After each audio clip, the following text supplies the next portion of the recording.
Պարոն վարչապետ, սահմանադրության հետ կապված երեք արդարադատության նախարարը ասաց, որ տեքստը պատրաստ է եւ դրա հրապարակել չհրապարակելու որոշումը պետք է կառավարությունը կայացնի։ Ես ուզում եմ իմանալ պատրաստի տեքստին ծանոթանալու հնարավորություն ունեցել եք, եթե այո, ինչպիսին է այն ըստ ձեզ հիմա պատրաստ է հրապարակման եւ ընդհանուր առմամբ ինչպիսին է դիրքորոշումը ձեր տեքստը հրապարակել չհրապարակելու ժամկետների վերաբերյալ ձեր թիմակից Մարիա Կարապետյանը ասում էր, որ լավ կլինի, որ մինչև ընտրությունները տեքստը հրապարակվի, արդյոք ձեր դիրքորոշումը եւս այդպիսին է եւ նախ ուզում եմ իմանալ, քանի որ իրական Հայաստանի գաղափարախոսությունը ձեր հաշվի առնելով եւ նաեւ այն հայտարարությունները, որ դուք պարբերաբար ասում եք, որ պատմական արդարության հետևից գնալու որևէ նպատակ եւ մտադրություն այլևս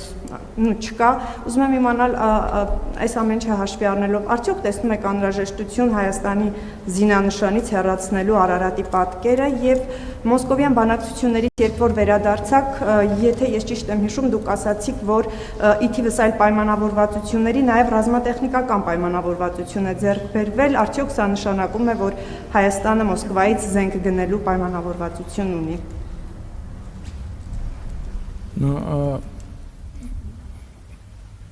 Մենք ռազմատեխնիկական համագործակցություն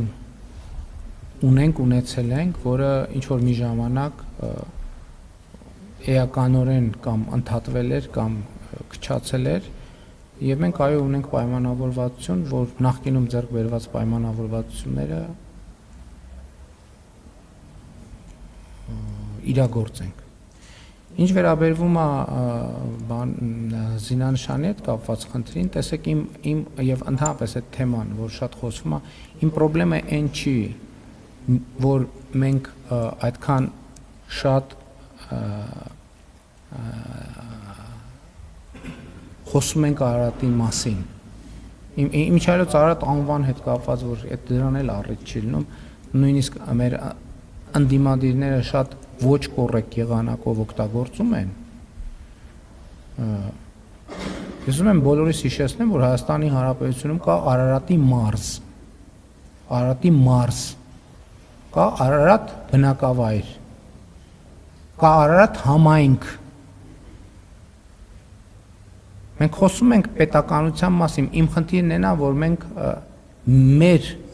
տարածքային ամբողջականությունը չենք գնահատում։ Եվ չենք տեսնում գիծը պետության եւ ոչ պետության միջև։ Իրական Հայաստանի գաղափարախոսության ամբողջ իմաստն է, որ մենք պետք է կենտրոնանանք պետության վրա, որովհետեւ հայրենիքը պետությունն է։ Եվ ես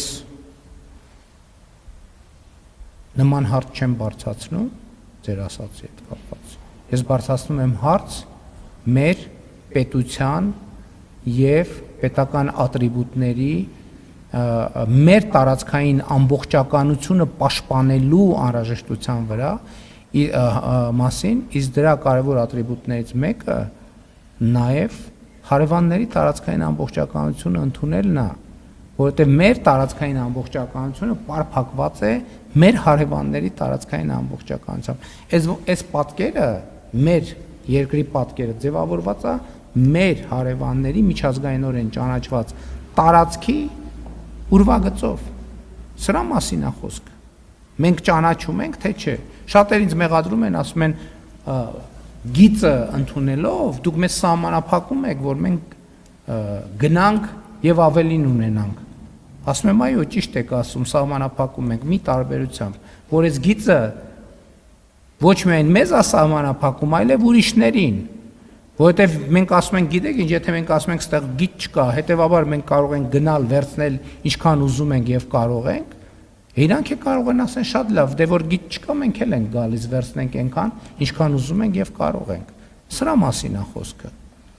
Եվ խոսքը անվտանգ, բայց դրա համար եմ ասում, երբ որ ասում ենք անվտանգություն, այդ անվտանգությունը պետք է հասկանանք ինչ կոմպոնենտներից է բաղկացած եւ ինչ այլոց քաղաքացիական պայմանագիր կուսակցության նախընտրական ծրագրում սրան շատ մանրամասն անդրադարձ կա, առաջիկայում ես հարմար առիթով նախընտրական ծրագիրը ներկայացնելու եմ եւ այդ խնդրին նույնպես կանդրադառնամ։ Սահմանադրության տեքստին բնականաբար ծանոթ եմ, ես ինքս էլ այդ տեքստի վրա աշխատել եմ որոշակիորեն, հրապարակմանը կողմ եմ, բայց խնդիրն այն է, որ մի քանի սկզբունքային եւ կարեւոր նյուանսների շուրջ, որը կապված է պետական կառավարման համակարգի կարգավորումների հետ, որոշակի բանավեճ կա կառավարական եւ քաղաքական թիմում, եւ ես չեմ ուզում, որ մենք հրապարակենք թուղթը առանց այդ բանավեճերը հասցեագրելու։ Այսինքն աշխատանքային մակարդակով, բայց ցավոք նախընտրական շրջանը գնալով ավելի արագ տեմպերով մոտենում է, եւ մենք պլանավորում ենք միջև այդ փորձենք քննարկենք եւ այդ հարցերը հասցեագրենք, բայց եթե չհասցնենք հասցեագրենք, հրապարակումը կմնա ընտրություններից հետո։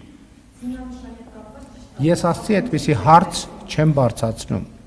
Այդպիսի հարց չեմ բարձրացնում։ Ինչ խնդիր տեսնում եմ, ես հրապարակային իմ ելույթներում ասել եմ, այդ թվում ազգային ժողովի ամբիոնից։ Ես խնդիր չեմ։ Ես ձեր հարցին պատասխանեցի։ Հավանիչ տեսանյութը եւ բաժանորդագրվիչ նորությունները բաց չթողնելու համար